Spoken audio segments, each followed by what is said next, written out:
Assalamualaikum Ustaz Fatimi.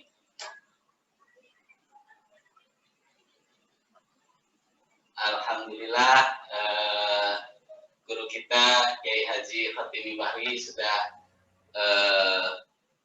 bergabung dalam jaringan.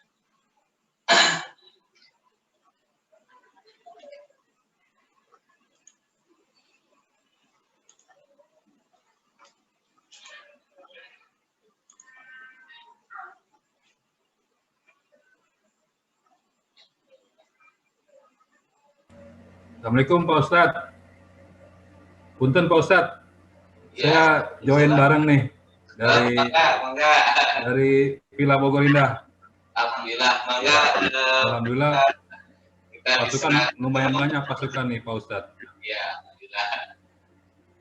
Hatur nuhun sudah ikut bergabung, sudah ikut meramaikan acara ini. Mudah-mudahan menjadi wasilah kebaikan untuk kita semua.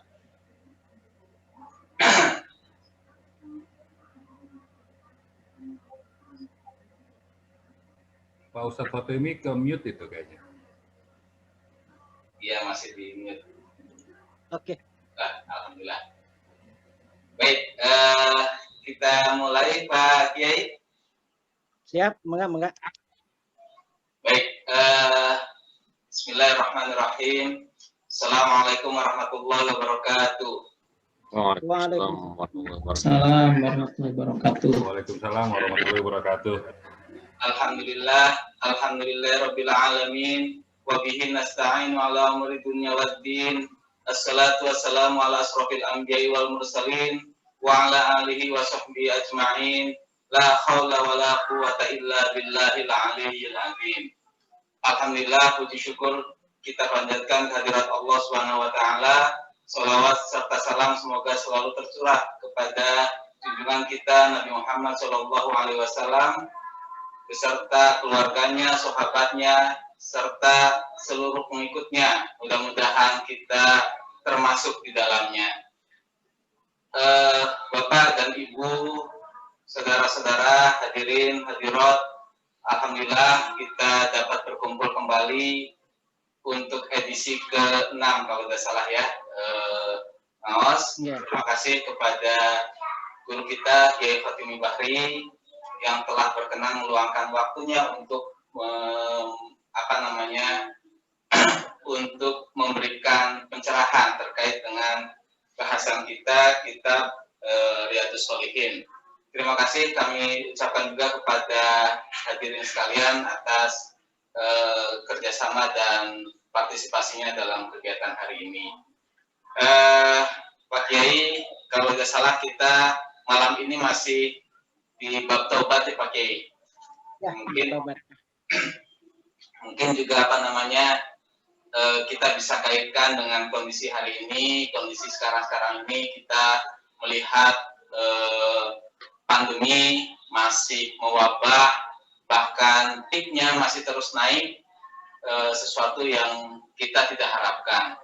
Sejauh yang kita amati, kita didorong untuk melakukan ikhtiar berupa penerapan 5M dan seterusnya, prokes dan seterusnya. Nah ini apakah ada hal lain barangkali di samping kita melaksanakan prokes, kita juga barangkali melaksanakan doa sebagai rangkaian ikhtiar, doa, dan tawakal. Nah, berkaitan dengan itu juga, apakah tobat ini bisa memberikan pendorong bagi kita untuk memohon kepada Allah SWT untuk segera mencabut pandemi ini. Tidak lupa kami mohon juga Pak Kiai, kita meluangkan waktu, mohon Pak Kiai memimpin doa untuk guru-guru kita, saudara-saudara kita, keluarga kita yang telah mendahului kita, baik karena wabah maupun di luar wabah. Juga untuk saudara-saudara kita yang sedang sakit, semoga segera diberi kesembuhan. Baik Pak Kiai, mungkin itu sedikit intro dari saya. Untuk selanjutnya waktu dan ruang kami serahkan kepada Kiai Fatimi. Mangga Pak Kiai. Baik, terima kasih Kang Hayat. Assalamualaikum warahmatullahi wabarakatuh. Waalaikumsalam warahmatullahi wabarakatuh. Bismillahirrahmanirrahim. Alhamdulillahirabbil alamin. Wa bihi nasta'inu ala umuri dunya waddin. Wassalatu wassalamu ala asyrafil anbiya wal mursalin wa ala alihi wa sahbihi ajmain. Rabbi shrah li sadri wa yassir li amri wahlul 'uqdatam min lisani yafqahu qawli. Wa qala subhanaka la ilma lana illa ma 'allamtana innaka antal alimul hakim. Shadaqallahul azim wa balagha rasuluhul karim wa nahnu ala dzalika minasyahidin walhamdulillahi rabbil alamin amma ba'du. Terima kasih Kang Hayat atas waktunya, juga terima kasih dan salam takdim buat semua jamaah ngaos yang ngaji online ini. Semoga apa yang kita lakukan ini mendapatkan ridho dari Allah Subhanahu wa taala. Alhamdulillahirabbil alamin, kita bersyukur kepada Allah karena pada malam hari ini kita bisa melanjutkan kajian kita, kitab Riyadhus Shalihin. Dan pada malam hari ini masih akan membahas seputar taubat. Semoga apa yang kita lakukan ini menjadi wasilah Allah mengabulkan doa-doa kita, harapan-harapan kita, kemudian juga hajat-hajat kita, semoga semuanya dikabulkan, dimudahkan dan dilancarkan oleh Allah Subhanahu wa taala. Shalawat dan salam kita haturkan atas junjungan Nabi Muhammad sallallahu alaihi wasallam. Semoga kita semua, keluarga kita, kerabat kita, semuanya kelak pada hari kiamat dikumpulkan kembali oleh Allah Subhanahu wa taala dalam barisan Rasulullah, minum dari telaga Kautsar Rasulullah dan mendapatkan syafaat al-udma dari Rasulullah sallallahu alaihi wasallam. Baiklah para jamaah yang dimuliakan oleh Allah Subhanahu wa taala, kita akan melanjutkan kajian dan diskusi kita. Ada beberapa hadis yang ingin saya bacakan, kemudian nanti kita kaji bersama, kita renungi bersama, kita coba bahas bersama. Semoga ini menjadi ilmu yang nafi buat kita semua. Baik. Bismillahirrahmanirrahim. Wa an Abi Musa Abdullah ibni Qais al-Asy'ari radhiyallahu anhu anin Nabi sallallahu alaihi wasallam qala innallaha ta'ala yabsutu yadahu bil laili liyatuba musii'un nahari wa yabsutu yadahu bin nahari liyatuba musii'ul laili. Wa an Abi Abdurrahman Abdullah bin Umar al-Khattab anin Nabi qala innallaha yaqbalu taubatal abdi ma lam yughargir. Rawahu Tirmidzi wa qala hadisun hasanun. Wa an Abi Hurairah qala Rasulullah sallallahu alaihi wasallam man taba qabla an tatlu asy-syamsu min maghribiha taballahu alaihi. Rawahu Muslim. Para jamaah yang dimuliakan oleh Allah Subhanahu wa taala, ada 3 hadis ya, baik dari riwayat Imam Tirmidzi maupun dari riwayat Muslim, baik dari jalur sahabat Abu Musa al-Asy'ari atau juga dari sahabat Abdullah ibnu Umar maupun juga dari sahabat Abu Hurairah, yang semuanya berbicara tentang kesempatan taubat. Jadi saya tegaskan, ini hadis membahas tentang peluang dan kesempatan taubat. Pada pertemuan sebelumnya kita sudah diskusikan bersama tentang taubat, apa itu taubat, apa syarat-syarat taubat.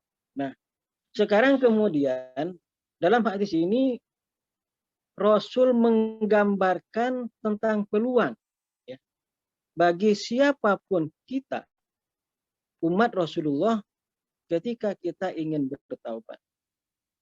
Yang pertama, hadis dari jalur Abu Musa al-Asy'ari radhiyallahu anhu bahwa Rasulullah Shallallahu alaihi wasallam bersabda, "Innallaha ta'ala yabsutu yadahu bil laili liyatuba musii'un nahar wa yabsutu yadahu bin nahari liyatuba musii'ul lail." Rasulullah menegaskan di sini bahwa Allah Subhanahu wa taala yabsutu yadahu, membentangkan tangannya setiap malam hari. Untuk apa?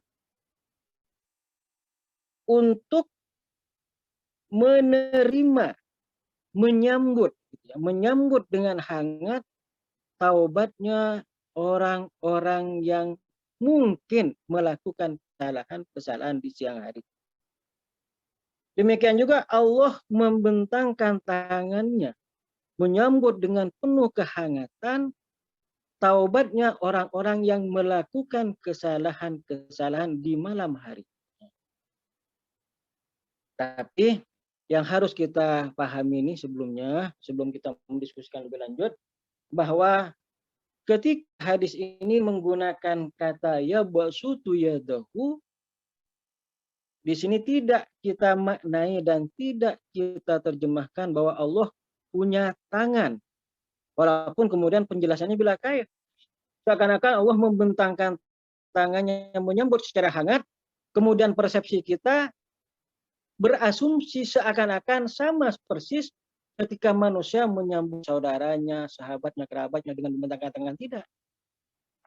Tapi hadis ini ingin menegaskan dan mengajarkan kepada kita bahwa Allah memberi ruang kepada kita selama 24 jam full. Artinya apa? Bahwa Allah senantiasa membuka kesempatan seluas-luasnya bagi kita. Kapanpun, entah itu siang hari, entah itu malam hari. Makanya di sini dari Abi Musa al-Asy'ari, Rasul menegaskan Allah membuka ruang yang luas. Nah, bahasa kiasannya, bahasa majasinya, kinayahnya di sini, bahasa metaforanya adalah Allah membentangkan tangannya seluas mungkin. Kapan? Ketika Allah membentangkan tangannya, akhirnya membuka seluas-luasnya pintu taubatnya di malam hari, mungkin ada hamba-hambanya yang melakukan kesalahan, melakukan dosa di siang hari. Kemudian malam harinya menyesal, malam harinya mengadu kepada Allah, merintih kepada Allah, maka Allah membuka kesempatan untuk menerima taubat. Demikian juga siang hari. Siang hari pun Allah membuka ruang seluas-luasnya bagi kita. Untuk mendekati Allah, untuk merintih kepada Allah, menangis kepada Allah, taubat kepada Allah. Mungkin di malam hari ya ada kesalahan-kesalahan yang kita perbuat. Ya, yang kemudian kita menyesal atas apa yang kita lakukan. Maka dalam hadis Abu Musa al-Asy'ari di sini, ya Rasul menggambarkan baik siang maupun malam, pintu taubat Allah tidak akan pernah tertutup untuk hamba-hambanya. Nah, kira-kira begitu maknanya. Kemudian wa'an Abi Abdurrahman Abdullah bin Umar bin Khattab radhiyallahu anhuma. Nah, ini dari Abdullah bin Umar, ya. Bahwa innallaha yaqbalu taubatal abdi malam yughargir. Ini hadis Imam Tirmidzi. Nah, kalau tadi hadis yang pertama yang diriwayatkan oleh Abu Musa al-Asy'ari adalah kesempatan kita selama 24 jam penuh, kapanpun kita mau mendekatkan diri kepada Allah untuk bertaubat, Allah tidak pernah menutup pintu taubat. Allah senantiasa berharap dan menunggu taubat kita selama 24 jam, baik siang maupun malam. Nah, dari Abdullah bin Umar di sini penjelasannya adalah sesungguhnya Allah yaqbalu taubatal abdi. Sesungguhnya Allah akan senantiasa menerima taubatnya seorang hamba, tentu dengan taubatan nasuha tadi, malam yughargir, Apa artinya malam yugargir? Selama nyawa belum di kerongkongan. Nah, itu yugargir. Artinya apa? Selama belum ya dalam kondisi sakaratul maut, Allah masih membuka ruang seluas-luasnya untuk bertaubat. Ya. Kecuali kalau sudah nyawa di kerongkongan, baru kita merasa menyesal. Nah itu sudah terlambat kalau kita merujuk pada hadis Imam Turmudi dari Abdullah bin Umar ini. Sehingga kesempatan taubat kita Allah buka ruang yang seluas-luasnya. Kapan? Selama 24 jam penuh, ya. Waktunya batasannya tidak ada batasan waktu, ya, kecuali ketika nyawa atau nafas kita sudah sampai kerongkongan. Itulah batasan waktu taubat. Kemudian yang ketiga dari hadis An Abi Hurairah. Ini dari Abu Hurairah, qala Rasulullah, man taba qabla an tatul asyamsu min maghribiha taballahu alaihi. Barang siapa yang bertaubat kepada Allah sebelum matahari terbit dari arah terbenamnya, maka Allah akan mengabulkan dan menerima taubat hamba. Artinya apa? Ya, Allah senantiasa membuka ruang dan akan mengabulkan taubat seorang hamba selama matahari belum ya terbit dari arah barat. Artinya apa? Ya, kalau masih belum waktunya, ya belum mendekati hari akhir, hari kiamat yang ditandai dengan apa? Dengan salah satunya adalah terbitnya matahari dari barat, maka kesempatan taubat masih Allah buka ruang seluas-luasnya. Inilah taubat. Ya. Jadi ketika taubatan nasuha dilakukan, ya, kemudian proses dan tahapannya, etikanya kita manfaatkan sebetul dan semaksimal mungkin, maka peluang Allah mengampuni dan memaafkan itu tetap terbuka sampai kapanpun. Sebesar apapun dosa yang pernah kita buat. Yang penting jangan dosa syirik. Pernah suatu ketika ada seorang sahabat ngadu kepada Rasul. Datang, ya Rasul, ya, saya ingin taubat. Kemudian, tapi kok saya pesimis? Nah, kira-kira bahasa kita, kok saya pesimis ya Rasul? Ya. Karena apa? Karena dosa-dosa yang pernah saya perbuat itu luar biasa. Ya, inilah yang membuat saya pesimis. Dosanya, kira-kira dosa yang pernah kamu perbuat itu seperti apa sih gambarannya? Kalau seandainya ditakar, kata Rasul, ditakar beratnya dengan 7 lapis langit dan 7 lapis bumi, kira-kira beratan mana? Nah, kata sahabat tadi, sepertinya masih jauh lebih berat dosa-dosa saya ya. Rasulnya lagi, ya oke. Kalau kira-kira dosa kamu diukur dengan dalamnya samudra dan luasnya samudra, itu kira-kira lebih dalam mana dan luasan mana? Kata sahabat tadi, wahai Rasul, seandainya ditakar dan samudra menjadi takarannya, ukurannya, kok sepertinya dosa saya jauh lebih dalam dan lebih luas ya Rasul. Berarti luar biasa dosanya. Seakan-akan semua dosa mungkin pernah diperbuat oleh sahabat. Sehingga sahabat ini merasa tidak ada lagi ruang taubat baginya. Karena saking besarnya, saking numpunya dosa. Tapi apa jawaban Rasul? Apa jawaban Rasul? Rasul kemudian mengatakan ke sahabat tadi, wahai sahabatku, seluas apapun dosa kamu, sebesar apapun dosa kamu, seberat apapun dosa kamu, ketahuilah bahwa rahmat Allah jauh lebih meliputi, jauh lebih luas dari segalanya. Dalam penegasan yang lain, ditegaskan bahwa rahmat Allah itu mendahului murkanya. Artinya apa? Ya, yang penting ada kesungguhan dalam diri kita untuk bertaubat, maka tidak ada kata pesimis bahwa Allah tidak menerima taubat kita. Tidak. Kenapa? Karena ini penegasan langsung dari Rasul. Rasul menegaskan bahwa sebesar apapun dosa kita, seluas apapun dosa yang pernah kita perbuat, yang penting ada kesungguhan.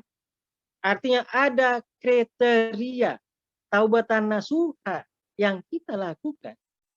Maka kata Rasul, ketahuilah bahwa sesungguhnya kasih sayang Allah jauh mendahului murkanya. Bahwa sesungguhnya rahmat Allah, ya, kasih sayang Allah jauh lebih luas dari segalanya. Inilah optimisme kita yang Rasul tampakkan dan perlihatkan, yang harus kita bangun. Harus optimis bahwa Allah tetap membuka ruang taubat yang seluas-luasnya. Nah, di situ. Kemudian ada dua hadis berikutnya yang ingin saya gambarkan. Ini hadisnya panjang, tapi saya hanya ingin menjelaskan dan menceritakan substansinya. Ya. Semoga ini bisa menjadi renungan dan bahan diskusi kita selanjutnya. Ya. Ini dari Abu Sa'id Al-Khudri, ya, juga dari hadis diambil dari Sunan At-Tirmidzi. Nah, ini masuk kategori hadis hasan. Ya. Suatu ketika ada seorang sahabat. Ada seorang sahabat namanya Zir bin Hubais. Datang menemui siapa? Menemui sahabat yang lain, Sofwan bin Asad. Ya, Zir ini menemui Sofwan, ingin bertanya tentang sesuatu. Ingin bertanya tentang apa? Tentang membasuh khuffain. Nah, kan kalau orang musafir, ya, ada seorang musafir, kemudian memakai sepatu, ya, sepatu bot yang menutupi mata kaki. Dalam fikih, ketika akan berwudu, kan boleh untuk tidak membuka khufnya, sepatu botnya tadi. Nah, Zir ini bertanya kepada Sofwan, datang. Ya, wahai Sofwan, ya, Anda kan sering menemani Rasul kemana-mana. Nah, Zir ini. Ya. Saya ada sesuatu yang saya ragukan. Ya, saya ingin tanya, apakah Anda atau apakah kamu, Sofwan, pernah mendengar penjelasan Rasul tentang khuf, memakai sepatu bot? Ya. Maka kata Sofwan, oh iya, saya pernah bepergian bersama Rasul.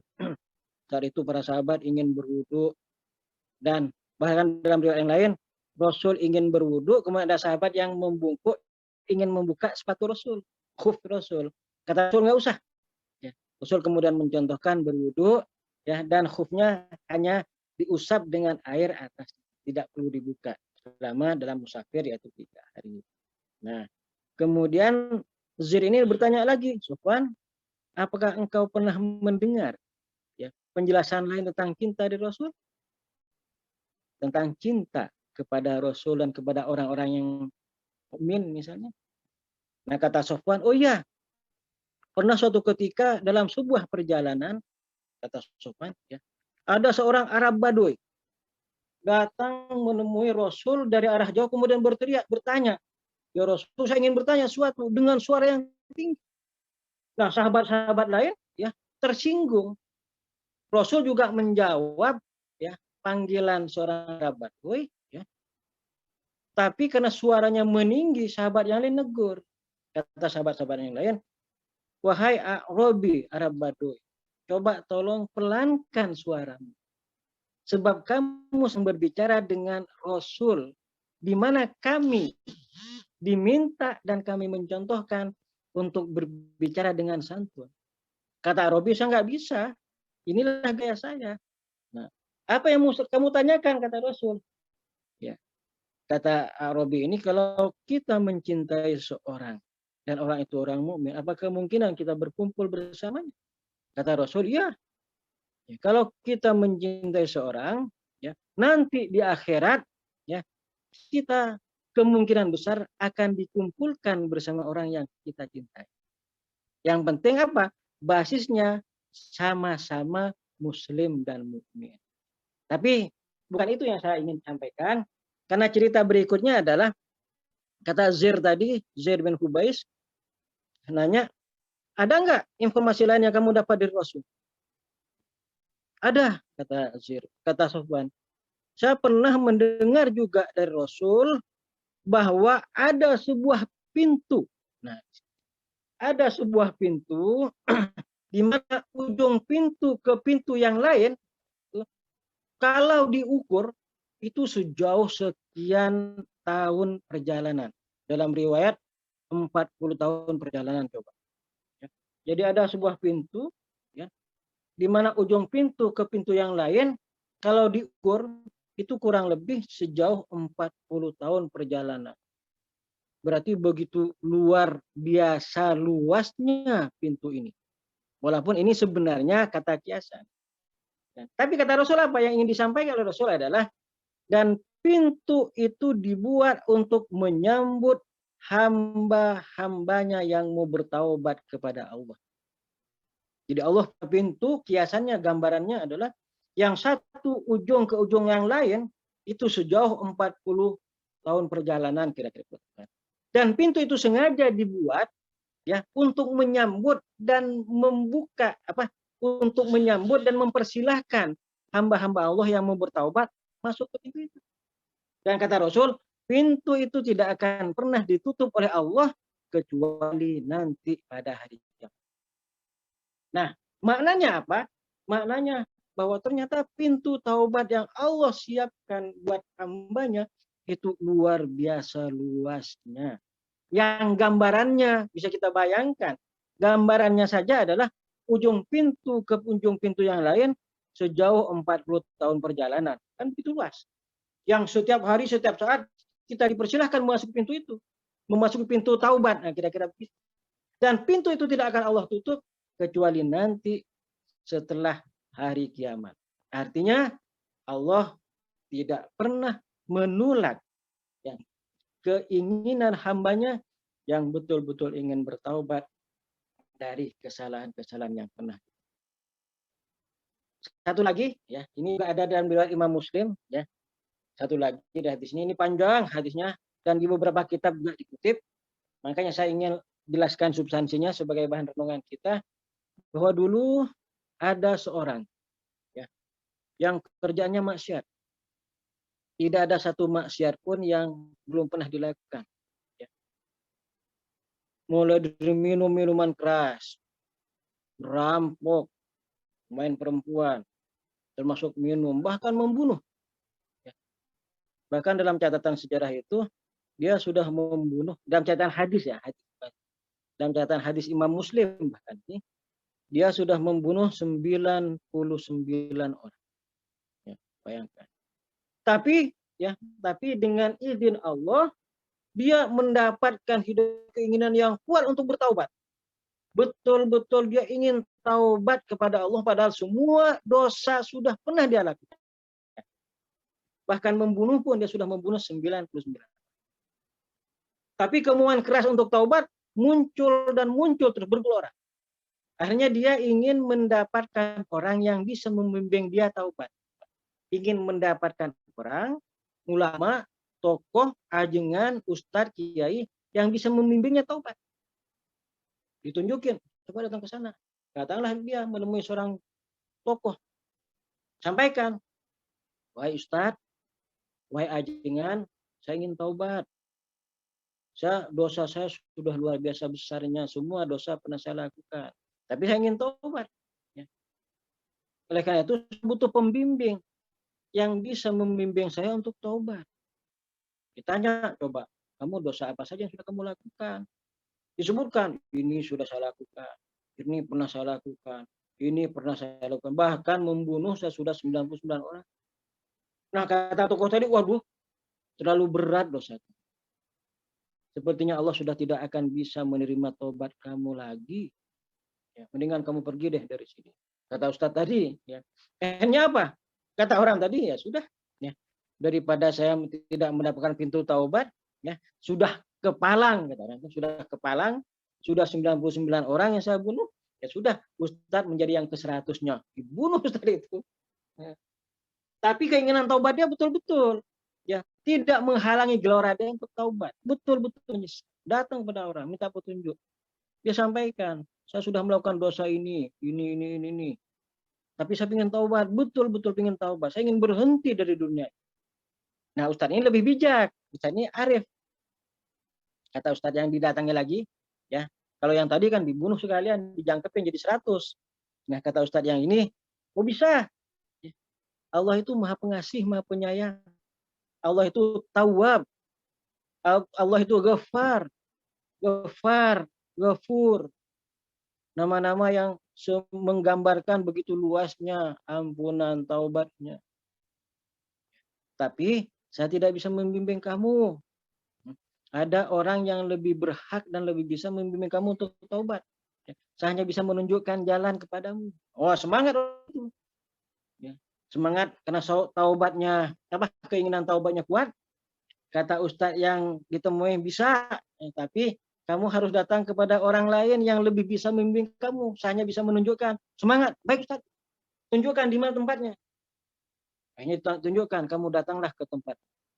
Di situ nanti ada seorang tokoh, seorang ajengan, kamu minta bimbingan gimana cara taubat benar yang diridai Allah. Semangat, datang dia pergi, berangkat untuk menemui Ustadz yang ditunjukkan tadi. Ya. Di tengah perjalanan meninggal. Di tengah perjalanan meninggal. Nah, dalam hadis riwayat Imam Muslim tadi, 2 malaikat, malaikat rahmat dan malaikat azab diskusi. Berdebat. Kata malaikat azab, wah, ini wilayah saya. Saya yang akan membawa ruhnya untuk mempertanggungjawabkan semua perbuatan. Kata malaikat rahmat, oh nggak bisa. Orang ini mau taubat, ini hak saya. Sayalah yang berhak untuk membawa ruh orang ini menemui Azza wa Jalla, bukan kamu. Berdebat, ya, akhirnya menemui Allah. Menemui Allah Azza wa Jalla, menyampaikan persoalan. Kata Allah apa? Kalau begitu coba ukur jarak dari dia berangkat ke tempat dia mati berapa, kemudian dari tempat dia mati ke tempat yang dituju berapa? Lebih panjang jarak mana?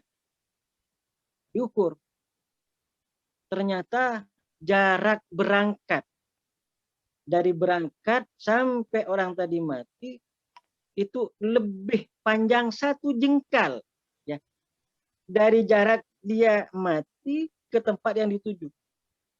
Jadi lebih sejengkal. Maka kata Allah, berarti hakmu wahai malaikat rahmat untuk membawa dan merawat ruhnya. Karena keinginan dia untuk taubat, saya sudah mengampuni dan menerima taubat. Dalam riwayat lain, Allah yang minta. Ya. Allah minta, wahai tanah, tolong luaskan sejengkal. Ya. Karena saya sudah menerima taubatnya lain. Dalam riwayat yang lain. Itu kan begitu luar biasa taubat. Sehingga tidak ada batasan, ya, kita untuk bertaubat baik siang maupun malam. Ya. Tidak ada batasan kita untuk tidak bertaubat. Kecuali, ya, nyawa sudah sampai di kerongkongan. Dan tidak ada batasan waktu kita untuk bertaubat kecuali matahari sudah terbit dari arah barat. Nah, para jemaah yang dimuliakan Allah Subhanahu wa taala, sebagai penutup sebelum kita diskusi, ya, ini juga sebagai keuntungan kita sebagai umat Nabi Muhammad. Nah, ini sebagai kata penutupnya. Umat Nabi Muhammad itu punya kelebihan dan punya keuntungan yang mungkin berbeda dengan umat-umat yang lain. Kenapa? Dalam sebuah riwayat digambarkan begini. Ya, ada umatku, kata Rasulullah, yang masuk ke alam kubur bidunu bin al-jibal. Dia masuk ke liang lahat dengan membawa beban dosa yang menggunung karena saking banyaknya. Tapi kemudian dia dibangkitkan oleh Allah nanti di padang mahsyar maghfura. Jadi ketika meninggal, masuk ke liang lahat, beban dosanya menggunung. Tapi ternyata ketika dibangkitkan nanti di padang mahsyar pada hari kiamat, sudah nggak ada beban dosa, sudah terampuni. Sahabat bertanya, kenapa ya Rasul? Nah, kata Rasulullah, karena doa dan permohonan ampunan orang yang hidup untuknya. Nah, itulah keuntungan kita. Makanya kita diajarkan oleh Al-Quran apa?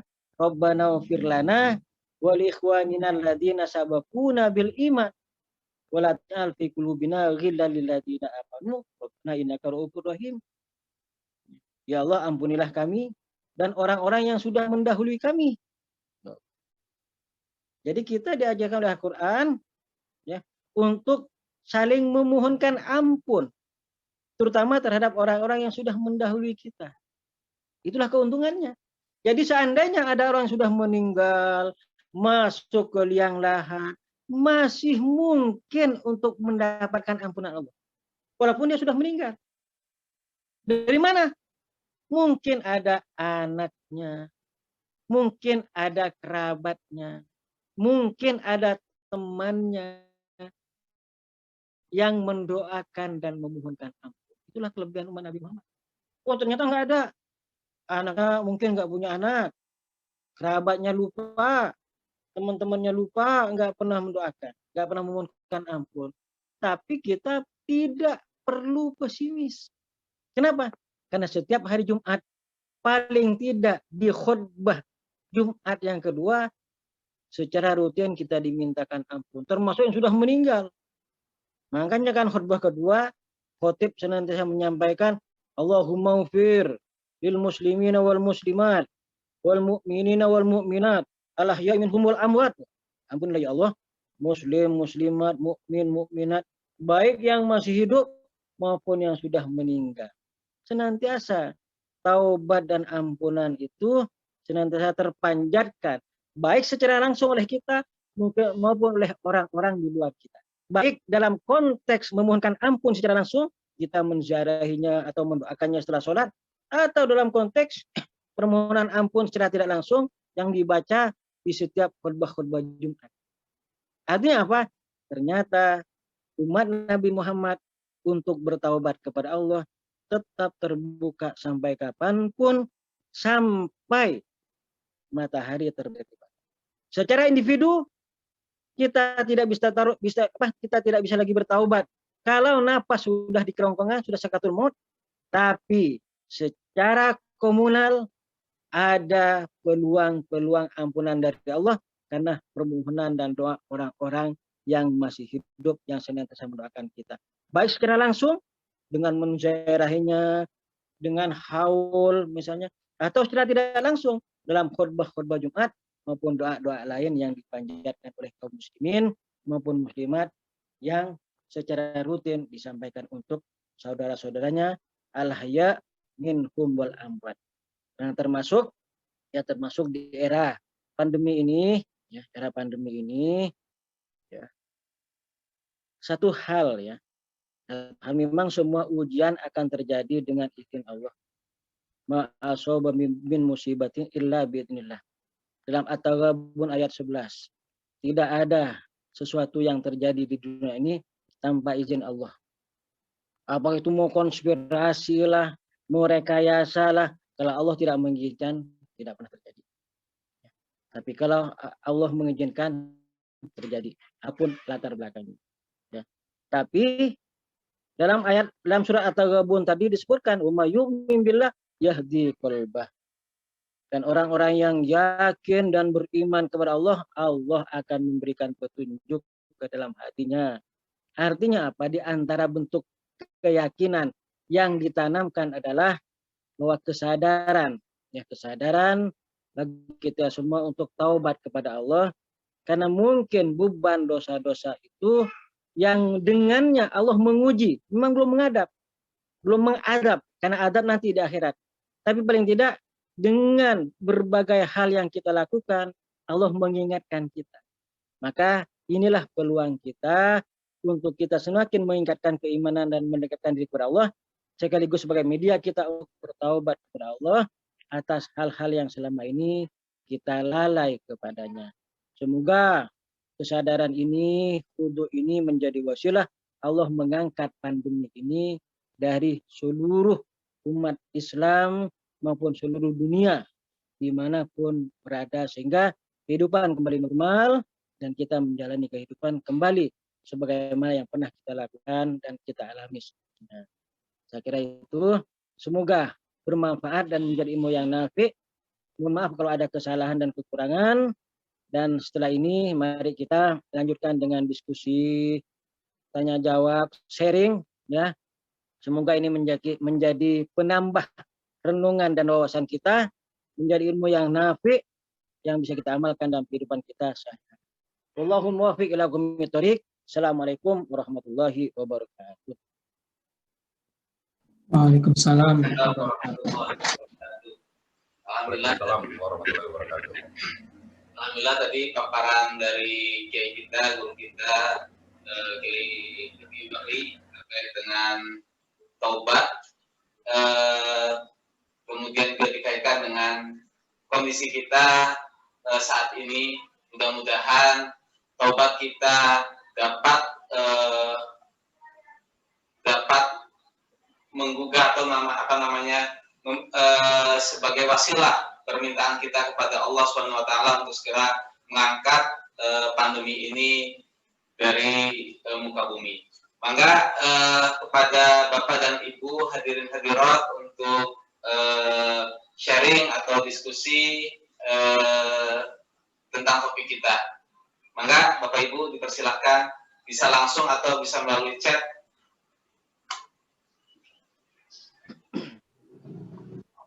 Mohon izin untuk bertanya, Pak Hayat. Mangga Pak Udin, silakan. Baik, Assalamualaikum warahmatullahi wabarakatuh. Waalaikumsalam warahmatullahi wabarakatuh. Terima kasih atas kesempatannya. Ya, saya ingin bertanya, ini kalau dosa terkait dengan orang lain, misalkan kita pernah berbuat salah gitu ya, tapi orangnya sudah tidak tahu entah di mana gitu Pak. Itu kira-kira cara apakah tobatnya cukup dengan istighfar misalkan atau harus minta maaf ke orangnya gitu. Sedangkan orangnya sudah nggak tahu ini bisa dihubungi apa tidak gitu. Kita nggak tahu di mana gitu. Misalkan teman kuliah atau teman waktu kecil gitu. Baru ingat misalkan pernah punya salah gitu. Pas minta maaf udah nggak tahu nomor kontaknya, udah nggak tahu di mana itu tempatnya. Ya, itu saja mungkin, terima kasih. Ya, langsung mungkin Kang Hayat ya. Mangga Pak Yai. Oh, ya. Ya, baik, terima kasih Pak Udin ya. Nah, dosa terhadap orang lain istilahnya dosa hakul adami ya. Tentu berbeda dengan dosa kepada Allah. Ya. Kalau dosa kepada Allah ya, tentu cara dan mekanisme memohonkan ampun adalah langsung kepada Allah. Ya. Dengan menyesali, dengan memperbanyak istighfar, tidak mengulangi lagi, memperbanyak kebaikan kan. Tapi kalau dosa hakul adami tentu ada tambahannya. Tambahannya apa? Ya kita harus meminta maaf kepada orang yang pernah kita zalimi. Sebab kalau belum mendapatkan maaf, konsekuensi dosa hakul adami kan berat. Ya. Bisa saja kebaikan-kebaikan kita dilimpahkan kepada orang yang pernah kita zalimi, atau dosa-dosa orang yang pernah terzalimi dilimpahkan kepada kita. Itu konsekuensinya. Maka penting kita untuk meminta maaf dan meminta dibebaskan dari berbagai beban dosa hakul adami. Hanya persoalannya adalah kita mau minta maaf kemana? Karena itu teman kita waktu kecil, atau teman kuliah kita, teman sekolah kita. Dilacak sekarang nggak tahu kita apakah masih ada atau sudah meninggalkan, nggak tahu. Nah, pertama ya saya ingin memulai dengan sebuah hadis. Mungkin juga pernah saya sampaikan. Ya. Suatu ketika Rasulullah ya sedih, kataan sedih gitu. Bahkan karena sedihnya sampai ya gimana orang sedih? Kita kalau sedih kan apa ya, berkaca-kaca mata, ingin mengucurkan air mata. Tiba-tiba setelah terlihat sedih, Rasul tersenyum, senyum sumringah.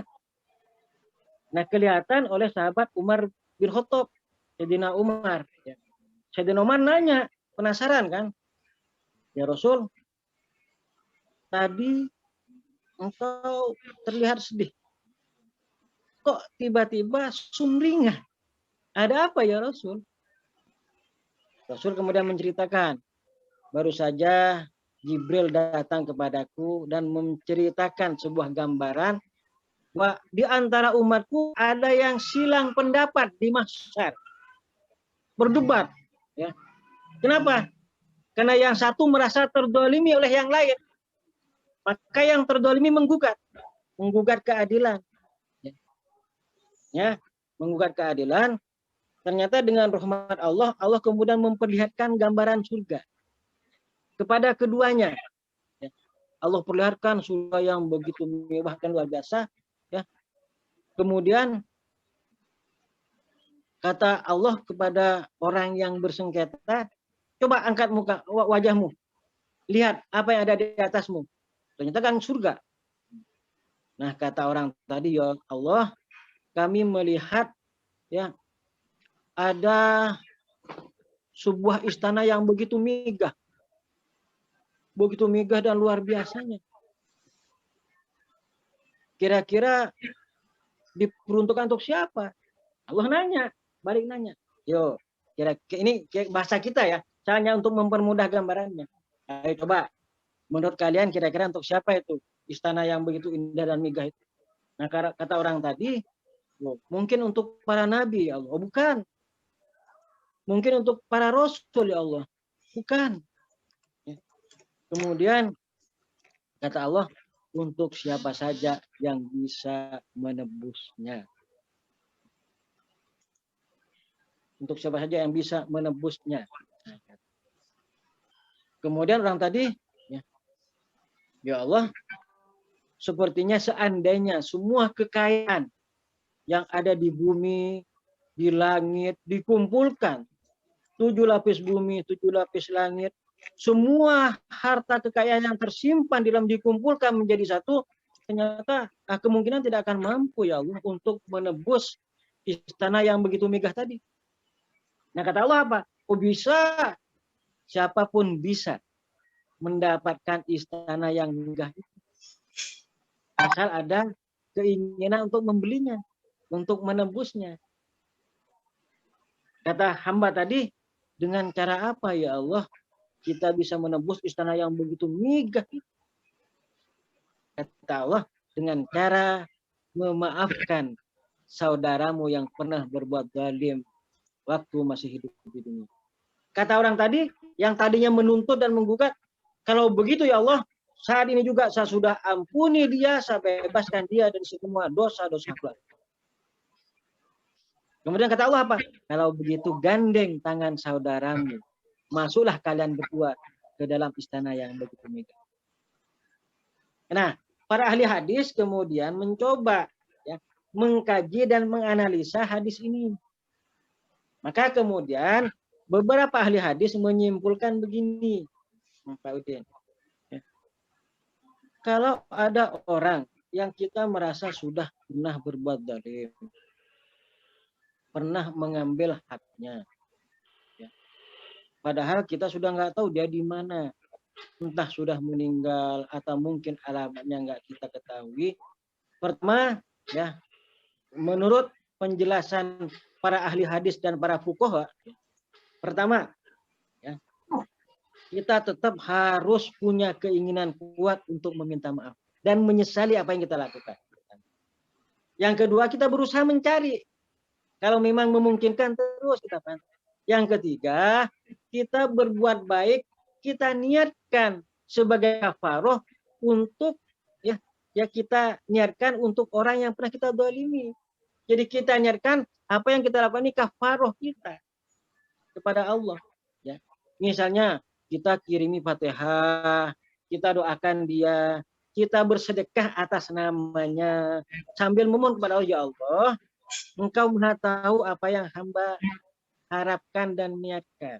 Semoga ini menjadi kafaroh hakul adami hamba terhadap saudara hamba yang mungkin pernah terdalimi oleh hamba. Nah, kalau sungguh-sungguh Allah akan melihat kesungguhan kita dan iktikad baik kita. Nah, kata para fuqaha, ulama dan ahli hadis, orang yang termaafkan oleh saudaranya di akhirat setelah Allah memberikan gambaran surga tadi adalah orang yang kita di dunia berusaha untuk minta maaf, tapi udah nggak bisa, nggak ketemu alamatnya. Tapi dia berbuat baik atas nama orang yang pernah didolimi. Makanya dengan rahmat Allah di akhirat kemudian Allah mengampuni dan memaafkan dia, sekaligus meminta agar saudaranya memaafkan dengan cara memberikan gambaran keindahan surga. Jadi jangan putus asa kita untuk bertaubat, jangan putus asa kita untuk meminta maaf kepada orang yang pernah kita salahi, sekalipun kita sudah nggak tahu di mana alamatnya, tapi keinginan tetap ada. Sambil kita berbuat baik, kita niatkan untuk orang yang pernah kita zalimi. Entah itu sedekah, entah itu Fatihah, entah itu kita doakan. Semoga inilah yang kemudian nanti menjadi wasilah Allah menurunkan rahmat kepada kita dan kepada orang yang pernah kita zalimi, sehingga kita berdua senantiasa dalam rahmat Allah dan dipersilahkan dengan izin Allah untuk mendapatkan ampunan dan memasuki istana yang digambarkan oleh Rasulullah dan diriwayatkan oleh Umar bin Khattab. Kira-kira begitu, Pak Udian ya. Baik, terima kasih Ustaz. Ya. Alhamdulillah, penjelasan ini menggembirakan kita ya. Artinya kalau memang ada kesalahan yang kita sudah tidak bisa menemui orangnya lagi, hakul adami yang tidak bisa kita tuntaskan, ternyata masih ada jalan untuk bertaubat. Mudah-mudahan kita bersemangat untuk melakukan kebaikan dalam rangka kafarat terhadap kesalahan-kesalahan kita. Baik, berikutnya mangga barangkali masih ada sharing pendapat, Bapak Ibu silakan. Oke, makasih Pak Ayat. Mohon izin ya untuk Pak Ustadz Rotimi ya. Ini saya sering terngiang ini ya. Ada pernyataan bahwa terkait ampunan ya. Seorang yang telah meninggal itu kan terputus 3 halnya kan, kecuali 3 hal ya. Yang pertama amal soleh, amal jariah, ilmu bermanfaat dan anak soleh. Ketika kita mengundang untuk mengadakan tahlilan, ya, kirim doa bersama. Sedangkan saya pernah juga mengetahui ya, anaknya ini tidak ikut dalam tahlilan gitu, tidak ikut. Itu apakah itu bisa mengirimkan doa kepada seseorang yang telah meninggal? Karena ada pernyataan tadi kan, orang meninggal terputus 3 hal, kecuali 3 hal tadi kan, ya, anak soleh, amalnya ilmu bermanfaat. Mohon pencerahannya Pak Ustadz ya. Ini karena itu sering saya mendah. Ya, makasih Pak Ustadz. Ya, Pak Heru ya. Ya. Ya, terima kasih. Idza matabnu adama qata amaluhu illa min salatin. Jadi anak Adam kalau sudah meninggal terputus ya amalnya kecuali 3. Tadi kan. Anak yang soleh yang mendoakan, ilmu yang bermanfaat, atau sedekah jariyah. Nah, ini sering kita dengar dan memang hadisnya ada sahih. Tapi kalau kemudian hadis ini dikaitkan dengan tahlilan dalam tradisi kita dan kemudian dianggap ada manfaatnya, maka itu adalah kesalahan menempatkan konteks hadis. Jadi sebenarnya hadis ini tidak ada kaitannya dengan boleh atau tidak bolehnya tahlilan. Tidak. Jadi hadis ini berbicara tentang status individu seseorang ya, yang kalau sudah meninggal maka secara individu terputus semua amal-amalnya. Artinya apa? Dia sudah tidak lagi bisa berbuat apa-apa. Dia sudah tidak bisa lagi sholat. Dia sudah tidak bisa lagi puasa. Dia sudah tidak lagi zakat dan sebagainya. Terputus ya. Terputuslah masa taklif dia. Nah, itu sebenarnya lebih pas. Jadi idza matabnu adama in qata amaluhu, maknanya adalah kalau anak Adam sudah meninggal, maka terputuslah status mukallaf dia. Apapun sudah tidak lagi bermanfaat apa yang orang meninggal tadi lakukan. Nah, ini bukan menjelaskan atau menolak ya manfaat dari orang lain ketika berbuat dan mendoakan dia. Beda konteks. Beda konteks. Kenapa? Sebab kalau ada orang yang meninggal, ya, bolehkah kita mendoakannya? Kan begitu. Padahal kita bukan anaknya. Kita ini orang lain. Bahkan bisa saja kita nggak kenal. Boleh enggak? Pertanyaannya misalnya. Maka jawaban saya bukan hanya boleh, tapi itu perintah agama. Ada dasarnya enggak? Ada banyak dalil yang menjelaskan bahwa kita boleh memohonkan ampun orang lain, kita boleh berbuat kebaikan untuk orang lain. Sekalipun kita tidak ada hubungan apa, enggak harus anak. Jadi konteks hadis yang tadi bukan konteks dalam arti kita dilarang atau diminta untuk tidak mendoakan, tidak. Jadi beda konteks. Kalau hadis tadi adalah konteksnya pribadi orang yang sudah meninggal, terputus sudah kehidupan dunianya, padahal dunia adalah ladang akhirat untuk dia berbuat. Nah, kalau masalah tahlil mendoakan, itu ada dalil yang menjadi sandaran, bukan hadis tadi. Dalilnya apa? Satu, dalil Al-Quran. Al-Quran apa? Al-Quran mengajarkan kita. Tadi, Rabbana ufir lana wa li ikhwanina alladzina sabaquna bil iman. Itu Al-Quran mengajarkan doa. Bukan redaksi kita.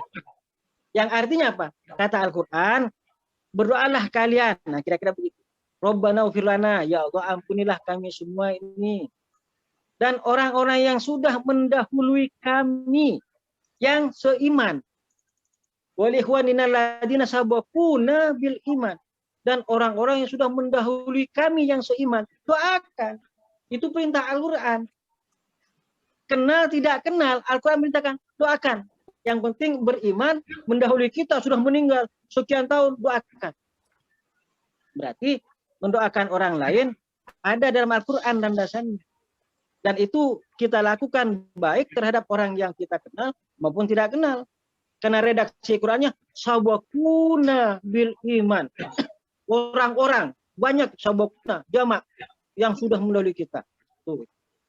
Yang kedua, dalil yang kedua, ya. Dalil fikih. Kita boleh enggak mendoakan orang lain? Ada dasarnya enggak dalam fikih? Ada. Bahkan wajib. Kok wajib? Karena mendoakan orang lain, baik yang hidup maupun yang mati, yang kita kenal maupun yang tidak kenal, adalah salah satu rukun khutbah Jumat. Jadi kalau khutbah Jumat, khotib tidak mendoakan orang lain, maka khutbahnya nggak sah. Nah, kalau khutbahnya nggak sah, sholat Jumatnya bermasalah. Berarti mendoakan orang lain, ya, itu adalah bagian pokok dalam khutbah Jumat, di mana khutbah Jumat adalah bagian pokok dalam pelaksanaan ibadah Jumat itu sendiri. Apa isi doa yang diminta ketika kita berkhutbah untuk Jumat? Di antara yang diminta adalah Allahumma ufir lil mu'minina wal mu'minat wal muslimina wal muslimat al ahya'i minhum wal amwat innaka sami'un qaribun mujibud da'wat. Ya Allah, ampunilah kami dan orang muslim maupun muslimat, mukmin maupun mukminat, yang hidup maupun yang sudah meninggal. Tuh, coba. Itu khutbah Jumat. Yang kalau nggak ada itu bermasalah khutbahnya. Kalau khutbahnya bermasalah pelaksanaan Jumatnya. Coba. Kan itu perintah. Nggak, dan di situ nggak dijelaskan. Ya, kalau kita jadi khotib Jumat, doakan orang tua kita, jangan orang lain. Enggak, siapapun, muslim, muslimat, mukmin, mukminat, yang hidup maupun yang meninggal, doakan. Berarti kita mendoakan orang itu boleh. Dua.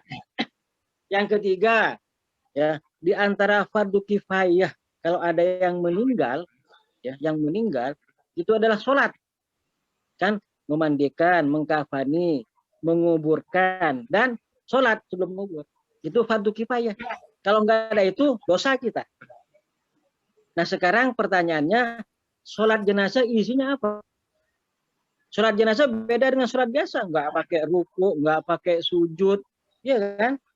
Nggak ada tahiyat, baik awal boleh, nggak ada. Tapi isi sholat jenazah, di samping Fatihah, sholawat dan doa untuk yang meninggal. Padahal yang diwajibkan sholat bukan hanya anak kandungnya. Siapapun fardu kifayah untuk sholat jenazah. Tidak harus anak kandung.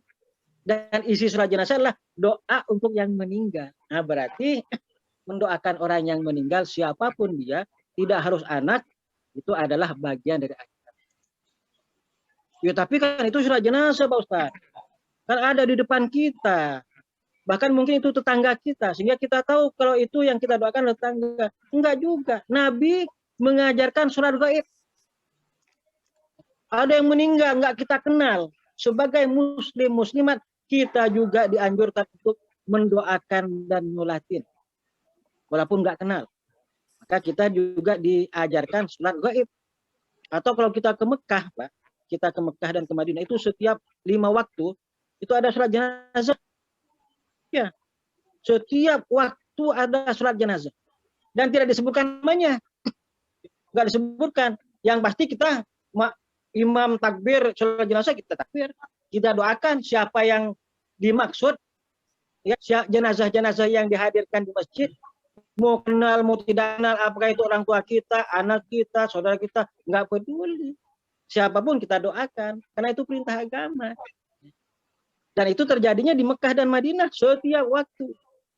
Padahal yang mengharamkan tahlilan dan mengatakan doa tidak nyampe dengan dalil hadis idza mata ibnu Adam tadi adalah rata-rata alumni Mekah Madinah. Mahasiswa yang alumni sana. Padahal di sana sendiri dicontohkan. Setiap saat nyulatin orang padahal orang itu tidak kita kenal. Mendoakan orang padahal orang itu tidak kita kenal. Berarti mendoakan orang lain itu perintah agama. Banyak dalil dari tadi. Dalam riwayat Al-Bazzar, Rasul menegaskan ada orang, ada umatku masuk alam kubur dengan dosa menggunung. Tapi kemudian ketika dibangkitkan di padang mahsyar, Allah sudah mengampuni. Kok bisa? Bisa. Karena doanya orang-orang yang masih hidup untuknya. Tuh. Banyak. Bahkan ketika Rasul sudah sakit demam, tiba-tiba di sebuah malam Rasul nggak ada di tempat. Membuat Siti Aisyah khawatir. Aduh, Rasul lagi sakit, demam, kok nggak ada di tempat. Kemana nih beliau? Malam hari lagi. Ternyata, ya setelah ditelisik, Rasul sedang ada di Baki. Di Baki. Setelah ditanya, kata Rasul, barusan Jibril datang kepadaku mengajarkan doa untuk ahli-ahli kubur. Yang kemudian kita baca ketika kita ziarah kubur sekarang. Assalamualaikum ya ahlal diyar atau ahlal kubur. As'alallahu lana wa lakumul afiyah. Wa inna insyaallah bikum lahikun. Itu kan doa. Ada ajarkan malaikat Jibril, dipraktikkan Rasul kepada semua ahli baki dan ahli kubur.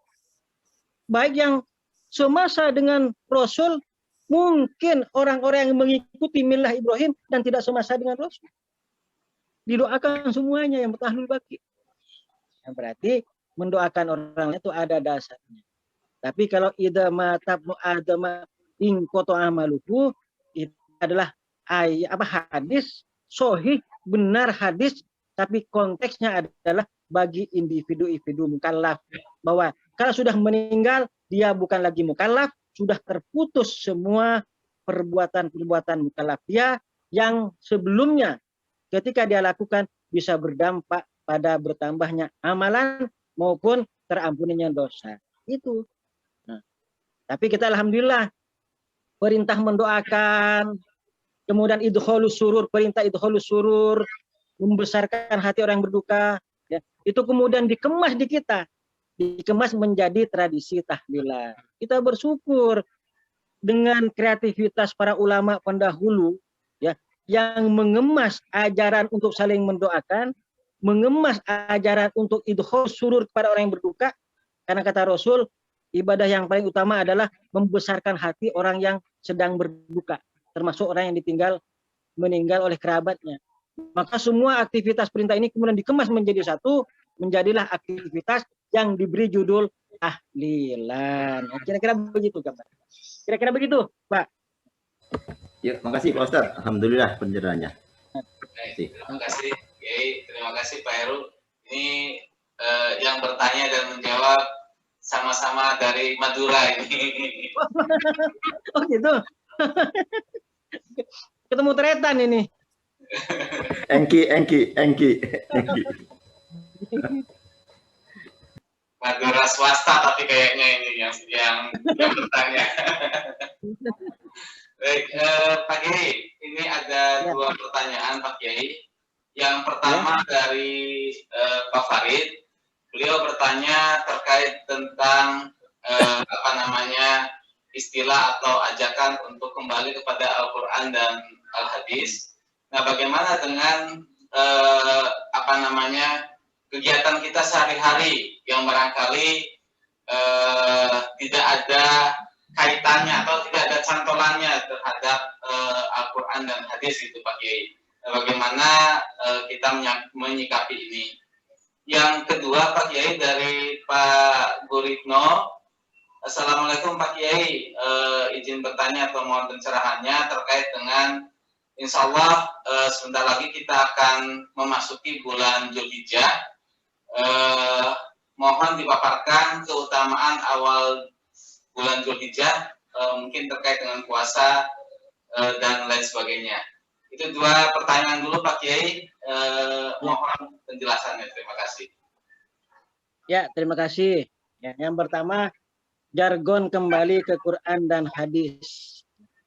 Pertama saya ingin katakan jargon kembali ke Quran dan hadis itu benar. Memang semestinya, memang kita itu hidup harus merujuk pada Quran dan hadis. Tapi istilah kembali ke Quran dan hadis itu bisa menyesatkan umat. Saya garis bawah, saya ulang, ini jargon itu benar. Karena memang Quran dan hadis itu adalah landasan kita. Tapi jargon itu bisa menyesatkan umat. Umat yang tadinya benar bisa tidak benar karena jargon itu. Kok bisa? Kok bisa kan begitu? Sederhana. Ya. Saya seringkali mengulang-ulang sederhana. Quran dan hadis itu adalah pedoman hidup kita. Rasul sudah menggaransi itu. Tidak ada perbedaan dari siapapun. Tapi persoalannya adalah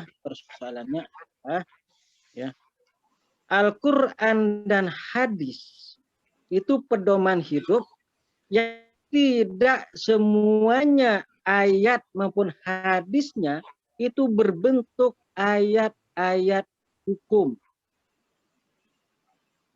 Oleh karena itu maka untuk menggali konten hukum yang ada di Quran maupun hadis itu perlu dilakukan yang namanya adalah istimbatul ahkam, yaitu mengistimbat, menggali hukum yang ada di ayat-ayat maupun di hadis. Itu yang kemudian disebut dalam istilah usul fikih dengan ijtihad. Berikutnya adalah persoalannya tidak semua orang mampu untuk berijtihad.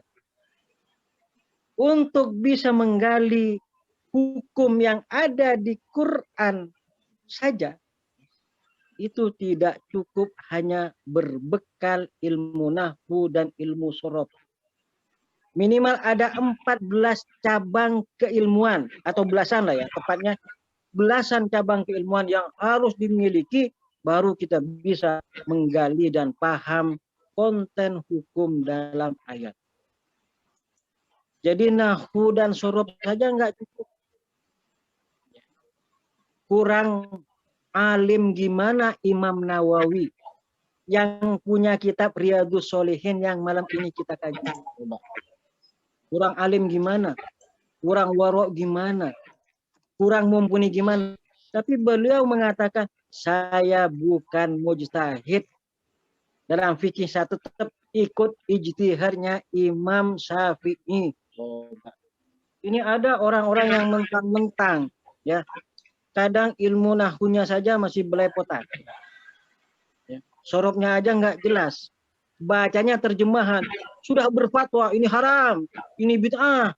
Berdasarkan dalil ayat-ayat yang dipahami secara sepihak. Apa nggak menyesatkan? Saya ambil satu contoh kasus. Ini baru satu contoh. Saya ingin sering mengulang-ulang ini. Saya ingin mengulang-ulang. Yang sederhana saja. Banyak contoh kasus yang kalau kita salah bisa sesat. Padahal ini Al-Quran. Contohnya apa? Misalnya dalam Al-Quran, ketika Nabi Adam tinggal di surga, maka ada perintah Allah, kun anta wa zaujukal jannata. Wahai Adam, kun anta, tinggallah kamu. Anta, kamu wahai Adam laki-laki. Di mana? Di surga. Dengan siapa? Wa zaujuka, wa zaujukal jannata. Tinggallah kamu di surga wahai Adam dengan zaujuka, dengan zaujunmu. Terus apa arti zaujun? Wah, itu Siti Hawa, kata siapa zaujun? Zaujun kalau dalam bahasa Arab ini kita buka kamus, semua kamus baik yang berbahasa Arab, berbahasa Indonesia, mau bahasa Jawa, mau bahasa Sunda, mau mu'jam, ya, atau apa? Kamus yang besar-besar, yang kecil-kecil, zaujun itu suami. Kalau istri zaujatun, bukan zaujun. Jadi kalau istri itu zaujatun, ada tak marbutohnya, mu'annas. Kalau zaujun itu mudzakkar, laki-laki, berarti zaujun itu suami. Nah, kita baca ayatnya, kun anta, tinggallah engkau wahai Adam, wa zaujuka. Apa arti zaujun? Kalau kita hanya berbekal kamus, mau yang tebal, mau yang tipis, mau yang berbahasa Arab, bahasa Sunda, Jawa, Indonesia, zaujun itu artinya suami. Maka kita akan sesat karena menerjemahkan, wahai Adam, tinggallah kamu di surga dengan suamimu, karena zaujun mudzakkar. Coba, apa enggak akan melegalkan LGBT? Yang salah apanya? Ayatnya atau apa? Bukan. Ayatnya tidak pernah salah. Tapi karena ada orang yang sok-sokan ingin berfatwa tanpa kompetensi yang nyata memahami ayat. Contoh lain dalil tentang wudhu. Nah, kalau tadi itu yang abstrak, sekarang yang konkret saya contohkan dua aja. Banyak ratusan contoh bisa ditampakkan sebenarnya. Wudhu. Kan ayat wudhu adalah idza qumtum ila shalah fausilu wujuhakum wa aydiyakum ilal marafiq wamsahu bi ru'usikum wa arjulakum. Kita boleh nggak baca wa arjulakum atau wa arjulikum? Kalau kita belajar qiraah sab'ah, Rasul membolehkan kita baca wa arjulakum, Rasul juga membolehkan kita baca wa arjulikum. Jadi dua-duanya boleh gitu, ayat satu ayat boleh dibaca wa arjulakum, boleh dibaca wa arjulikum. Kok bisa? Bisa. Kata siapa? Kata Nabi. Riwayatnya sahih dari Nabi kok mutawatir. Maka ada qiraah sab'ah, ada model-model pembacaan Quran yang diajarkan Nabi. Di antaranya adalah boleh kita baca wa arjulakum, boleh kita baca wa arjulikum. Jadi bisa fathah, bisa kasroh di lamnya. Terus cara memahaminya gimana? Kalau kita baca wa arjulakum, berarti atafnya kepada fausilu wujuhakum. Jadi fausilu wujuhakum fathah. Maka kita baca wa arjulakum, nyinduknya ke fausilu wujuhakum. Tapi kalau kita baca wa arjulikum, itu nginduknya, atafnya kepada wamsahu biru'usikum. Wamsahu biru si kasroh kum. Maka kita baca wa arjulikum. Nyendoknya. Nah, kemudian kita kata, wah itu biasa Ustaz. Kan hanya masalah ataf. Masalah fathah kasroh. Tunggu dulu. Konsekuensi fikihnya bisa berantem, bisa perang. Kalau kita nggak memahami itu. Kok bisa? Bisa. Karena kalau kita baca wa arjulakum, atafnya ke fausilu wujuhakum, berarti kaki itu harus diguyur. Kaki ketika wudhu harus diguyur. Kalau tidak diguyur nggak sah. Sama seperti kita mengguyur wajah. Tapi kalau kita baca wa arjulikum, atafnya ke wamsahu birusikum, kaki nggak diguyur nggak apa-apa, diusap-usap aja dah. Sama seperti kita mengusap kepala, kan atafnya ke kepala, wirusikum. Jadi yang satu harus diguyur, kalau nggak diguyur nggak sah. Yang satunya boleh diusap-usap, ya, sebagaimana kita mengusap kepala. Yang benar yang mana? Berantem gara-gara istilah fikih. Kenapa? Karena kebodohan kita memahami ayat yang sebenarnya dua-duanya benar. Makanya ada perbedaan dalam mazhab, baik mazhab Syafi'i dan mazhab Maliki. Ya, ada yang kaki diguyur, itu umumnya di kita. Tapi kalau kita ke dataran Afrika Utara, ya, yang mazhabnya beda dengan kita, di sana memang nggak perlu diguyur, sah wudhunya. Yang benar yang mana? Dua-duanya benar. Hanya kendaranya, kalau kita membaca wa arjulakum, di sana membacanya wa arjulikum. Dua-duanya dibenarkan oleh Nabi. Distimbat secara fikih, maka lahirlah perbedaan madhab dalam berwudu. Ini mah jadi banyak hal sebenarnya yang kalau kita nggak hati-hati, kita salah memahami Al-Quran. Apalagi kalau modal kita cuma terjemahan. Padahal untuk bisa baca Quran, bisa memahami Al-Quran, kita ada sorob, ada nahu, ada mani, ada badi, ada ijaz, ada asbabun nuzul, ada gharib, macam-macam. Ini ada orang belakangan ya hanya bermodal terjemahan, bermodal Syekh Google atau minimal nahu sorob, sudah berani menyalah-nyalahkan orang dan mengatakan ini tidak merujuk Quran dan hadis. Enggak begitu. Semua ulama, Imam Syafi'i, Imam Hanafi, Maliki, Hambali, dan para pengikutnya, walaupun tidak banyak mengutip dalil, itu semua pendapatnya, kaulnya, yang kemudian menjadi kitab yang tebal-tebal, tidak ada yang keluar dari Quran dan hadis. Hanya diurai dan dijelaskan. Nah yang terakhir, ayat hukum dalam Quran dan hadis itu tidak lebih dari 500 ayat. Yang kalau kita peras, ya, kan ada yang diulang-ulang tuh. Ada yang tentang zakat ada sekian ayat, sholat sekian ayat. Kalau kita peras, itu Al-Quran ayat hukumnya tidak lebih dari 150 ayat. Coba bayangkan. Al-Quran itu isinya 6.666 ayat. Ada yang mengatakan 6.300 sekian. Ayat hukumnya hanya 150 ayat. Mau dikemanakan ayat-ayat yang? Apakah yang menjadi dalil hanya 150? Yang lain bukan dalil? Tidak. Semua Al-Quran itu dalil. Tapi ayat hukumnya hanya sekian. Yang lain harus diistimbat berdasarkan potensi keilmuan yang minimum. Maka kembali ke Quran dan hadis itu betul. Tapi bisa menyesatkan umat kalau enggak hati-hati.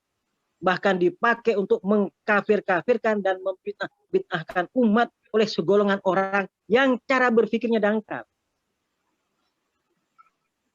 Padahal luar biasa. Ya, jadi hati-hati itu benar utamanya, tapi bisa menyesatkan umat. Kenapa? Karena untuk bisa paham Quran, ya kita bayangkan selevel Imam Nawawi, yang Ibnu Hajar al-Asqalani itu kurang alim gimana? Imam Ghazali kurang alim gimana?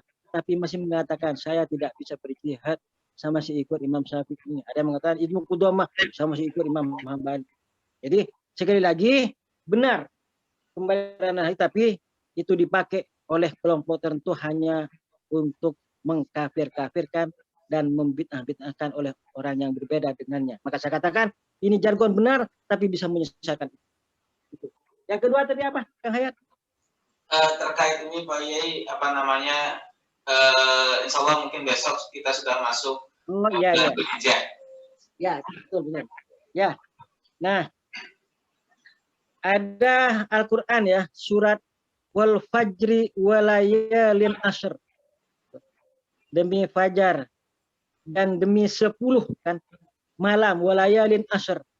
Nah, itu oleh para mufasir diterjemahkan walayalin ashr itu ada 10 keutamaan di beberapa bulan. Pertama, 10 hari di awal Dzulhijjah, itu menurut penafsiran beberapa ulama. Ada yang juga menafsirkan 10 ya Asyura, 10 Muharram. Ada yang menafsirkan juga 10 akhir Ramadan. Ada yang mengatakan semuanya benar. Jadi Al-Quran ketika menegaskan wal fajri walayalin asr, demi far dan demi 10 malam yang utama. Nah, kata mufasir, 10 malam utama itu adalah 10 pertama Dzulhijjah, 10 akhir Ramadan, dan tanggal 10 di bulan Muharram. Itu. Kita mau ikut atau tidak ya silahkan. Kemudian ya, tapi paling tidak begini. Allah menetapkan bulan itu 12. Dari yang 12 ada 4 yang masuk kategori Ashhurul Hurum. 4 bulan yang Allah muliakan. Di antaranya apa? Dzulqa'dah dan Dzulhijjah ini. Ini termasuk bulan yang Allah muliakan. Dan kata Rasul, kita melakukan banyak peribadatan di bulan-bulan yang Allah muliakan itu bagus. Termasuk di antaranya adalah berpuasa. Nah, karena Dzulhijjah adalah 1 dari 4 Ashhurul Hurum, kita mau memperbanyak puasa silahkan. Kemudian karena ada ulama yang menafsirkan wal fajri walayalin asr adalah 10 hari pertama Dzulhijjah di samping 10 hari terakhir Ramadan, maka kita mengisinya dengan banyak ibadah silahkan. Yang penting kalau kita ingin berpuasa silahkan, karena memang ini Ashhurul Hurum sangat mulia, boleh. Tapi ketika hari-hari tasyrik kita dilarang untuk berpuasa. Kapan hari tasyrik? Nanti 11, 12, dan 13. Itu adalah hari yang kita dilarang. Di luar itu silahkan. Kalau kita ingin memperbanyak puasa, karena ini adalah Ashhurul Hurum. 1 dari 4 yang memang Allah muliakan. Dan Allah beri kesempatan kita untuk memperbanyak ibadah di dalamnya. Kira-kira begitu, Kang Hayat. Baik, terima kasih, Yai. Untuk waktunya apakah masih bisa untuk 1 pertanyaan lagi, Pak Kiai? Enggak. Ini kebetulan ada pertanyaan dari Pak Arif. Beliau kebetulan sedang mengajarkan sholat kepada seseorang Pak Kiai. Nah, kebetulan yang diajarkan ini tidak bisa baca tulis baik Latin maupun Arab. Nah, beliau mengajarkan boleh tidak kalau mengajarkan dengan cara yang bersangkutan diajak sholat berjamaah, kemudian Pak Arif mungkin sebagai imamnya mengeraskan suaranya dari awal niat sampai salam semuanya dikeraskan supaya yang bersangkutan bisa mendengar gitu Pak Kiai. Gitu. Ya, oke. Terima kasih. Baik. Sholat yang pertama, sholat itu ibadah mahdhah ya. Di situ ada syarat, ada rukun, ada yang membatalkan. Di samping ada sunat, entah sunat di luar sholat, sunat di dalam sholat, entah sunat hayat atau sunat abad. Nah, pertanyaan tadi ada bukan jemaah ya, yang sedang dididik oleh Pak Arif karena mu'alaf ya, karena kesulitan belajar dengan tulisan baik Arab maupun Latin, maka ketika diajarkan sholat langsung dipraktekkan sholat, tapi semuanya dijaharkan kan gitu. Nah, kita kembali lagi nih Pak Arif, rukun sholatnya sudah terpenuhi belum? Terpenuhi. Nah, syarat sahnya sholat terpenuhi sudah belum? Sudah. Tinggal sunat-sunatnya udah ya. Tinggal yang membatalkan sholat diperhatikan. Nah, jahar itu membatalkan sholat atau tidak? Kan gitu. Ya kalau tidak membatalkan sholat ya nggak apa-apa. Nggak apa-apa. Walaupun ada ketentuan, ada sholat yang dijaharkan, ada sholat yang disir. Sholat jahar itu sudah sholat di malam hari seperti maghrib, isya, subuh. Kalau duhur asar itu sir. Tapi kalau kita ingin mengajarkan ini orang untuk jemaah, ya silahkan. Tapi untuk menghindari keraguan, nah, sebaiknya di luar sholat diajarkan doanya. Di luar sholat diajarkan. Nah ketika sholat bolehlah sedikit untuk sekedar didengar oleh yang bersangkutan silahkan. Tapi begini juga, di antara yang membatalkan sholat kan berbicara. Ya. Kriteria berbicara itu adalah kalau dalam fikih adalah minimal 2 huruf, kemudian bisa dipaham. Nah, kalau sudah masuk kategori berbicara, berkomunikasi, tentu apapun dilarang. Yaitu ketika masuk kategori 2 huruf dan dipaham. Oleh karena itu, ada beberapa ulama, tidak semuanya, ini perbedaan, ini ikhtilaf. Sekali lagi ini ikhtilaf. Tapi ada di antara ulama yang tidak membolehkan bacaan kita dikeraskan kalau niatnya berkomunikasi. Ya. Misalnya, kita sholat, ada tamu, kemudian kita baca ayat dengan niat berkomunikasi dengan tamu. Tapi dalam bentuk bacaan yang kita baca di dalam sholat. Nah, ada ulama, sekali lagi ini ikhtilaf, tapi ada ulama yang tidak membolehkan. Karena itu jatuh berkomunikasi, bukan membaca. Nah, gitu, itu aja dihindari. Tapi kalau kita niat betul-betul niat membaca dengan agak jahar, ya, dengan agak jahar, tapi tanpa niat komunikasi, ya, maka itu masih dalam konteks yang diperbolehkan dengan catatan tetap doa-doa yang harus menjadi rukun sholat itu diajarkan di luar saat kita sholat. Sehingga pada akhirnya nanti orang yang kita bimbing ini sudah bisa melaksanakan sendiri tanpa harus dijaharkan. Kalau memang itu bukan untuk jahar, kenapa? Karena dia sudah bisa mulai menghafal bacaan-bacaan sunnah. Itu. Yang terakhir begini Pak Arif, ya. Sholat itu ada 2 ya rukun sholat, ada rukun fi'li, ada rukun qauli. Kan rukun qauli itu lafaz bacaan yang harus dalam sholat. Sebenarnya dalam sholat yang banyak itu kan rukun fi'li. Perbuatannya yang menjadi rukun. Ruku, sujud, i'tidal, itu rukunnya. Bukan bacaannya. Maka Rasul hanya menegaskan, ya bacanya tasbih, tahmid. Yang kemudian Rasul memang mencontohkan bacaan subhana rabbiyal a'la gitu. Tapi ulama sepakat, yang paling utama dan menjadi rukun adalah sujudnya, rukuknya, dan i'tidalnya. Sedangkan yang rukun qauli, bacaan yang menjadi rukun itu kan sedikit, hanya Fatihah. Fatihah, sholawat, dan tahiyat akhir kan itu. Ya, paling tidak yang pokok-pokok aja dulu diajarkan. Fatihahnya, sholawatnya yang singkat saja. Kemudian bacaan ketika tasyahud akhir itu saja. Ya. Kalau sudah itu bisa dipahami, bisa dihafalkan, ya saya kira tidak terlalu terbebani kita untuk mengeraskan suara ketika sholat. Karena rukuk, sujud apa itu fi'linya yang rukun, bukan bacaannya. Kira-kira begitu. Baik, terima kasih Pak Kiai. Alhamdulillah malam ini diskusi kita hidup. Ini mohon maaf sampai waktunya cukup panjang Pak Kiai, sampai 9:30. Mudah-mudahan saya yakin masih banyak yang belum puas, masih banyak yang ingin didiskusikan. Namun karena waktu juga, insya Allah nanti kita bisa sambung di kesempatan bulan depan, insya Allah. Baik Pak Kiai, sebelum kita akhiri, mohon Pak Kiai berkenan memimpin doa, kemudian kita doakan juga guru-guru kita. Kami informasikan guru kita di MBR Pak Kiai, Pak Haji Adaya, beliau pernah memimpin juga di masjid berapa kali. Beliau meninggal tadi siang Pak Kiai.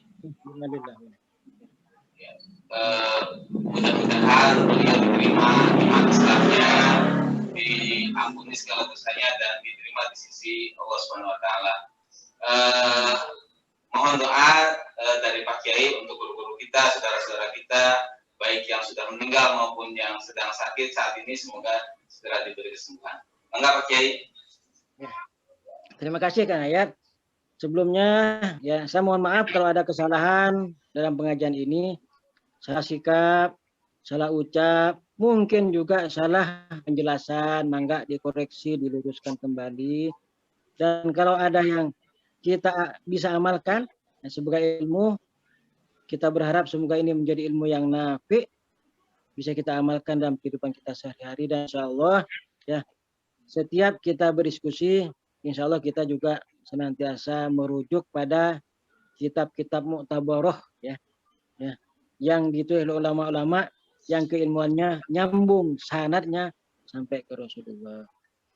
Sekira itu, mari kita akhiri dengan doa. Kita berdoa untuk kita semua, untuk keluarga kita, untuk orang tua kita, istri-istri kita semuanya, anak-anak kita semuanya, kerabat kita, saudara kita, termasuk kerabat, tetangga, sahabat yang sudah mendahului kita atau yang sedang sakit. Nah, tadi juga dari MBR ya, memang dulunya pernah jadi ketua DKM ya Kang Hayat ya beliau. Semua yang sudah wafat, yang sakit maupun yang sedang dalam kesulitan, semoga Allah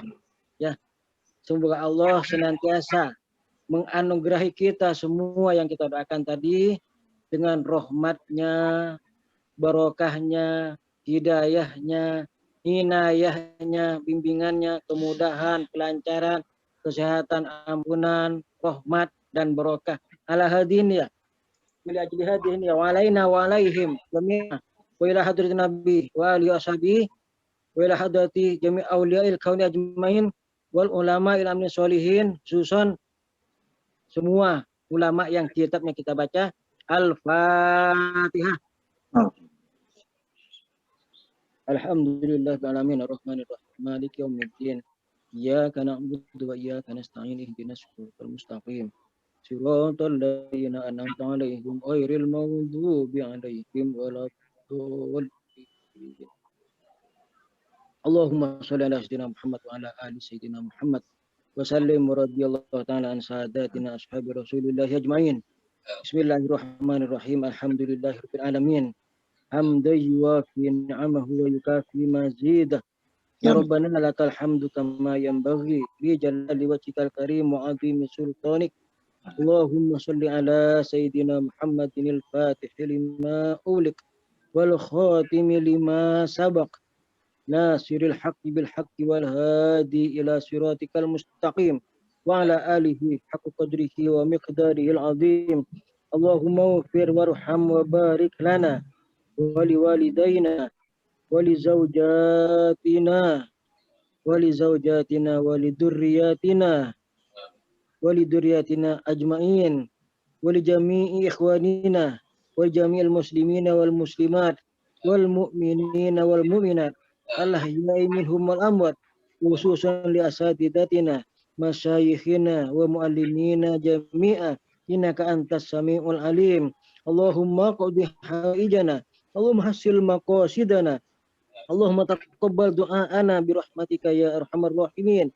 Ya muyassir kulli asir, yassir lana kulla amrin asir, wa inna taysir kulli asir alayka yasir. Rabbana atina fid dunya hasanah wa fil akhirati hasanah wa qina adzabannar. Wa sallallahu ala sayyidina Muhammad wa ala ali sayyidina Muhammad.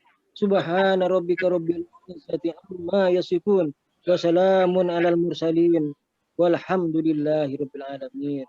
Subhanakallahumma wa bihamdika asyhadu an la ilaha illa anta astaghfiruka wa atubu ilaik. Assalamualaikum warahmatullahi wabarakatuh. Waalaikumsalam warahmatullahi wabarakatuh. Atur nuhun Pak Kiai, terima kasih juga kepada hadirin hadirat yang telah mengikuti kajian ini malam ini. Mudah-mudahan kita bisa bertemu kembali di bulan depan insyaallah. Kami tutup. Wallahu muwaffiq ila aqwamit thoriq. Wassalamualaikum warahmatullahi wabarakatuh. Waalaikumsalam warahmatullahi wabarakatuh. Sehat-sehat sadayana. Ya, Amin. Mohon Nggak boleh ya? Boleh aku.